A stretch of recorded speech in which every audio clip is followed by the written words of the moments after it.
नमस्कार मित्रों, आप सभी का एक बार फिर से हमारे इस चैनल पे दिल से अभिनंदन है।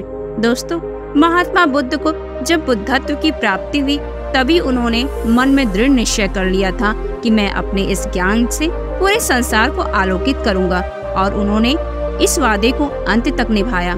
उनकी हर एक कहानी से हमें कुछ न कुछ सीखने को जरूर मिलती है, कुछ न कुछ प्रेरणा जरूर देती है। तो दोस्तों, आइए आज की कहानी शुरू करते हैं। अपने शिष्यों को नेकनामी का उपदेश देते हुए भगवान बुद्ध बोले, हे शिष्यों, बुरे काम छोड़ देने पर भी उसकी बदनामी मिटाई नहीं जा सकती, इसलिए हमें कभी भी बुरे काम नहीं करने चाहिए।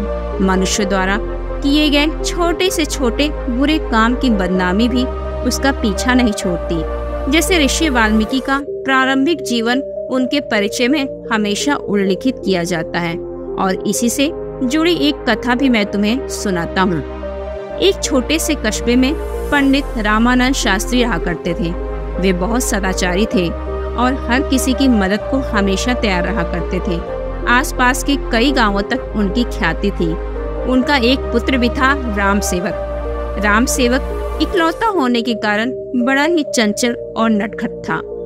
पंडित जी की हार्दिक अभिलाषा थी कि उनका बेटा विद्या प्राप्त करके उन्हीं की तरह सदाचारी बने और पूजा पंडिताई का काम करे। लेकिन पिता की इच्छा के विपरीत लाडला राम सेवक हमेशा शरारतें किया करता था। पंडित रामानंद शास्त्री उसे समझाने का प्रयास करते रहते थे, लेकिन राम सेवक को बुरे कामों में ही मजा आता था। अंत में निराश होकर पंडित जी ने राम सेवक को समझाना ही बंद कर दिया। जब कभी कोई उनके पुत्र की शिकायत लेकर आता तो पंडित जी अपने घर के मुख्य द्वार पर एक कील गाड़ देते। कुछ ही दिनों में दरवाजा कीलों से भर गया। एक दिन एक अंधा मुसाफिर रोता हुआ पंडित जी के पास आया। पूछने पर उसने बताया कि उनके बेटे राम सेवक ने उसकी लाठी खींच ली और उसकी पोटली कुएं में फेंक दी। यह सुनकर पंडित जी को बड़ा दुख हुआ। उन्होंने दरवाजे की ओर देखा, उसमें केवल एक आखिरी कील के लिए जगह बची थी। पंडित जी ने अंधे मुसाफिर से माफी मांगकर उसे रवाना किया और कील हथौड़ा लेकर दरवाजे पे जैसे ही कील ठोकनी शुरू कर दी, उसी समय राम सेवक वहां पर आ पहुंचा। उसने पिता से पूछा, पिताजी, आप यह क्या कर रहे हैं? पंडित जी उदास मन से बोल उठे, बेटा, मैं तेरे किए गए दुष्कर्मों की गिनती कर रहा हूँ। राम सेवक आश्चर्य से दरवाजे पर लगी कीलों को देखने लगा और फिर पूछ बैठा, क्या दरवाजे पर लगी सभी कीलें मेरे कारण लगी हैं? इस पर दुखी पंडित जी बोल उठे, हाँ मेरे नालायक बेटे, ये सब कीलें तुम्हारे किए गए दुष्कर्मों की सूचक है। पंडित जी ने राम सेवक को समझाया, देखो बेटा, बुरे कर्मों को छोड़कर परोपकार और सत्कर्म करो, ज्ञान विद्या प्राप्त करो, अब भी अवसर है, नहीं तो शेष जीवन पश्चाताप में ही बीत जाएगा। यह सुनकर राम सेवक उदास हो गया।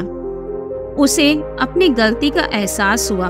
उसने मन ही मन यह प्रण किया कि अब वह अच्छे काम करेगा और अपने पिता द्वारा बनाए गए मार्ग पर चलेगा।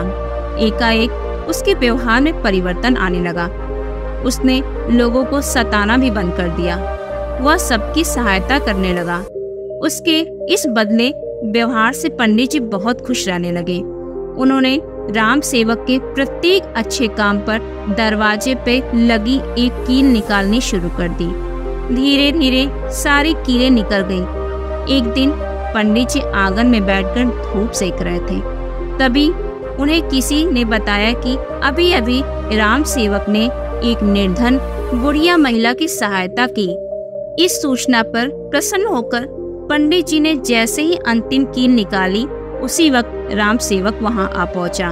राम सेवक कभी अपने पिता को देखता तो कभी दरवाजे को। उसने कहा, पिताजी, कील तो सारी निकल गई, पर उनके निशान दरवाजे पर सदा के लिए रह गए।